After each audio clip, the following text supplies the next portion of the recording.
Hanktronic, and today I'm going to explain why I left Facebook. When I first signed up a decade ago, the whole process of finding friends and seeing what they're up to was kind of fun.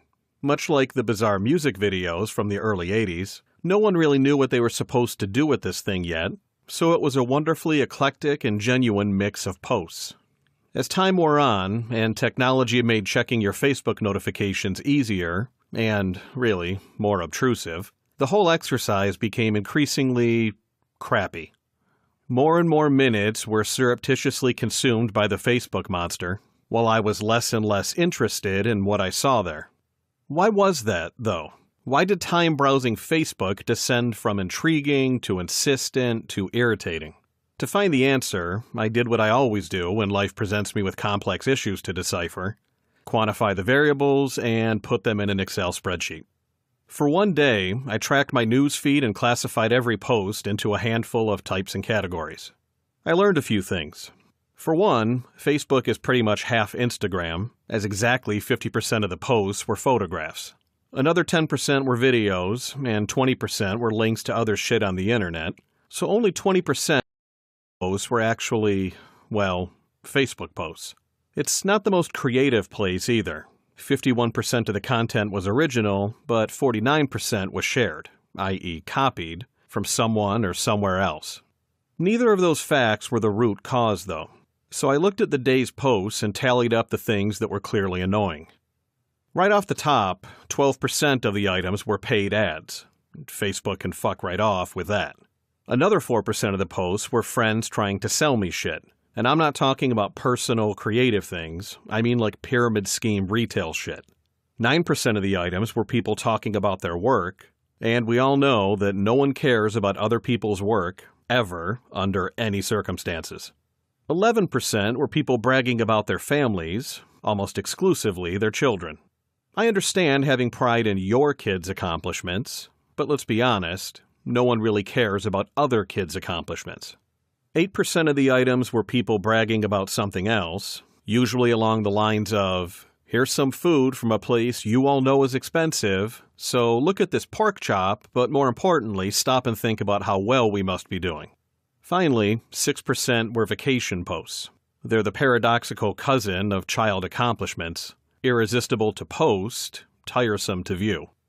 Still, after filtering out that noise, half of the posts remained. And half is pretty good, right? So why did my newsfeed make me roll my eyes more than an overly emotive porn starlet? Late last Monday evening, on my couch in my underwear watching TV, as on a Monday evening, the answer crystallized. See, I'm a big fan of pro wrestling. That admission often elicits smug condescension and a particularly rage-inducing question. I mean, you know it's fake, right? Really? Well, fuck me. I thought this guy's name really was legally The Rock, and this guy truly was an undead mortician named The Undertaker at birth, who had a brief midlife crisis as a biker before returning to his funeral service roots. Yes, I know it's fake.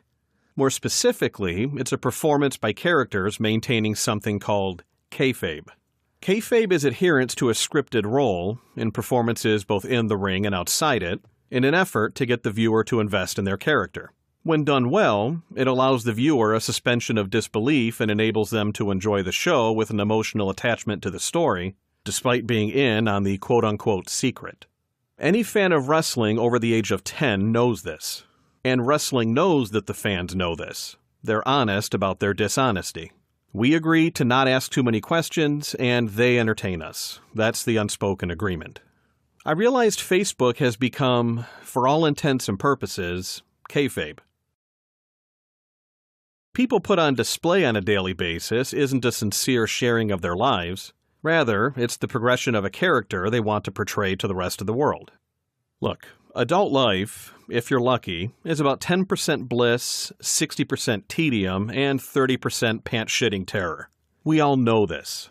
It's a minefield of failing marriages, failed relationships, and career burnouts, mountains of self-doubt and regret, and an ocean of frustrations, fears, and insecurities. Take a look at folks, quote-unquote, sharing their lives on Facebook, though, And all you see are overly processed stage photos with forced smiles and documentation of various debauchery, usually alcohol-induced.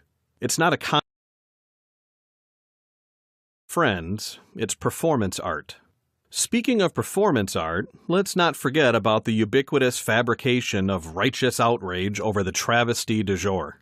It is uncanny how such a large contingent of people can be so incensed by the same issue at the exact same time. From African warlords to gun laws to bringing back our girls to racial inequality to temporarily becoming French for some reason to immigration reform to bathroom reform to the apocalyptic rise of Donald Trump, the only thing more certain than Facebook bombarding your newsfeed with tragic and controversial events is the reality that its collective angst won't actually do a fucking thing about it. There's more than a passing they're both performances to enhance a character. Unlike the spectacle that is wrestling, though, the characters on Facebook aren't terribly interesting, and they don't respect our intelligence enough to admit that it's all bullshit with a nod and a wink. All that being said, Facebook isn't all bad. It's still a great place to network and jumpstart old friendships that can grow into something meaningful. It's got plenty of redeeming qualities. I've just gotten to the point where the cons outweigh the pros for me, so I'm out. For a great many people, the balance tips the other way, and I respect that. I do, however, have just one question to ask. You know it's fake, right?